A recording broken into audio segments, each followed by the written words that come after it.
C'est sans doute l'apothéose. Après avoir visité les 14 villages de ce groupement, il est ici à l'entrée de ce groupement qui constitue d'abord la porte d'entrée de cette ville, ou alors de ce village qui constitue la porte d'entrée des 14 villages, et il est présent ici. Nous avons le président du nouveau comité 3N qui est ici présent, M. Loris Serge Teki Elundu. M. Loris Serge Teki, bonsoir.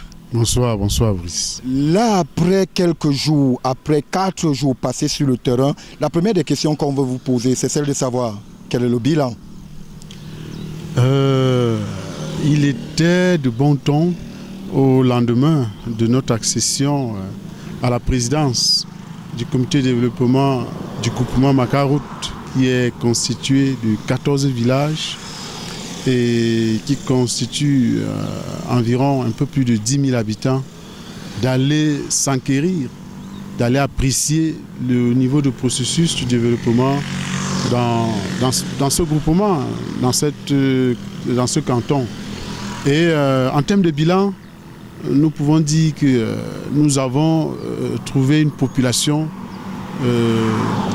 suffisamment aguerrie, une population engagée dans le processus de développement, mais qui rencontre d'énormes difficultés, des difficultés liées à l'accès aux besoins de première nécessité, notamment de l'eau. Les populations n'ont pas accès à l'eau. Les soins de santé sont assez précaires. Et aussi, ce que nous avons constaté, c'est qu'il y a une très faible élite. Il y a un taux très élevé de chômage, n'est-ce pas, dans ce groupement. Et le taux de scolarisation est suffisamment bas. On enregistre également un fort taux de déperdition scolaire des enfants, tant au niveau primaire qu'au niveau secondaire. Et au niveau supérieur, les fils et filles de ce groupement se raréfient. On peut les compter au bout des doigts. Donc c'est un sérieux problème que nous avons constaté sur le terrain et qu'il va falloir, n'est-ce pas, en faire vraiment le cheval de bataille pour pouvoir relever non seulement le niveau de vie des populations, mais aussi impulser une dynamique de développement communautaire. Avez-vous eu l'impression, puisque vous faites l'état des lieux tout à l'heure, de tous les villages qui ont été rencontrés, et nous devons peut-être ici rappeler que c'est 14 villages encore que vous avez dû mobiliser pour cela, avez-vous eu l'impression que le message est passé?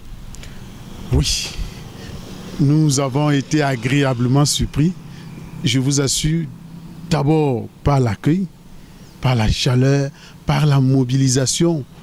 À un moment donné, on ne pouvait pas imaginer que les populations allaient toutes sortir comme un seul homme pour nous accueillir. Et je vous assure, ils sont sortis. Nous avons échangé à cœur ouvert. Et c'est eux-mêmes qui se sont battus à ce qu'après chaque rencontre, que nous ayons un casse-croûte.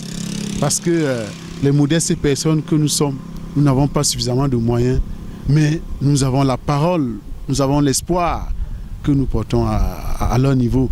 Et je vous assure, le message est passé.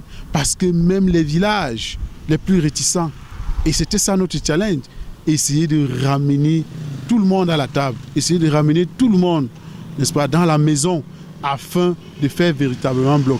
Et nous pouvons dire que des villages comme Diamonomine, des villages comme Dindi, des villages comme Grand Bago, ces villages ont décidé à l'unanimité. Et d'ailleurs, c'est dans ces villages-là que nous avons rencontré une forte délégation. Nous avons vu une forte mobilisation des populations qui sont sorties en masse pour venir nous rencontrer, pour venir écouter ce que nous avions à leur dire.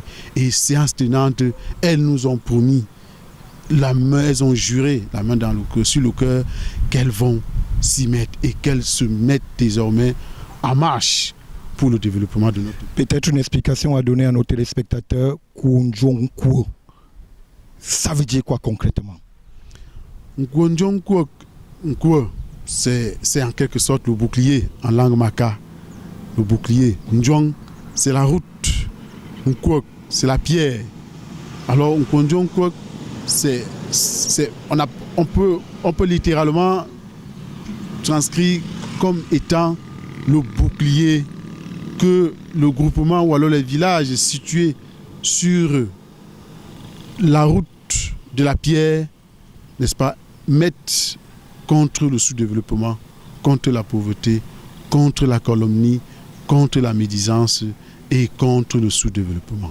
Une dernière question peut-être pour sortir par là, et cette question elle est simple, c'est celle de savoir quelles sont les perspectives, à quoi peut-on s'attendre dans les jours à venir, du moment où vous avez été adoubé par les populations, adoubé par les chefs traditionnels depuis le 19 août, adoubé maintenant par l'ensemble des 14 villages. À quoi doit-on s'attendre dans les tout prochains jours comme mission qui doit être relevée par les 3N?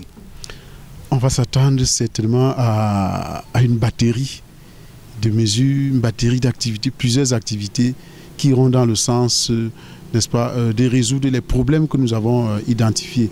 Parce qu'à l'issue de ces consultations et de ces échanges, nous avons pu recueillir, n'est-ce pas, les besoins, les aspirations des populations. Et d'ailleurs, pour s'en convaincre, nous avons conçu un questionnaire que nous avons administré à tous les villages. Et ce questionnaire-là nous permet de dresser de façon claire l'état des lieux du fonctionnement, non seulement du fonctionnement des comités de développement, mais aussi, n'est-ce pas, de la vie des populations au quotidien. Donc, à l'issue du traitement et de l'analyse de ces données qui va être fait dans les prochains jours, nous allons ensemble regarder. C'est en réalité les résultats de cette enquête qui vont éclairer la décision. Et sur la base de ces résultats, nous allons donc mettre en place. Mais je peux déjà dire, en observant, après avoir observé, après avoir échangé avec ces populations, il y a des problèmes que nous allons adresser. Premièrement, le problème lié à l'éducation, à la formation de nos jeunes.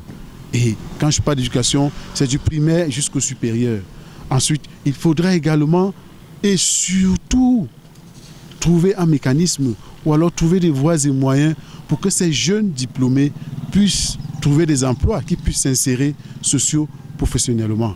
Et ensuite, l'autre challenge qu'il va falloir, n'est-ce pas, qu'il va falloir relever, ce sera celui véritablement de se battre ou alors de faire le plaidoyer auprès des autorités, auprès de l'État central, auprès de la municipalité, pour que le groupement puisse bénéficier au moins des retombées ou alors des fruits de la croissance qui sont distribués généralement sous la forme de budget d'investissement public et aussi au niveau de la commune. Donc il faut aller vers ces autorités, ces différentes strates de décision pour aller cueillir, pour aller demander, je vais dire humblement, ce qui peut revenir au groupement, parce que le groupement souffre, le groupement suffoque, les populations souffrent, elles sont pratiquement délaissées, et il va falloir que l'État qui promeut jour après jour l'amélioration des conditions de vie des populations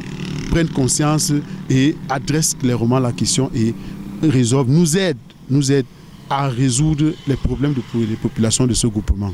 Je rappelle que nous sommes à la porte d'entrée et à la porte de sortie, ici au niveau d'Abongban, du groupement des 14 routes Maka qui est mise en place. Et je rappelle, M. Loris-Serge Eteki Lundu, que vous êtes le nouveau président des 3N, le nouveau président de ce qu'on constitue comme étant le Kwo Ndjonkwo. Tout à fait. Merci.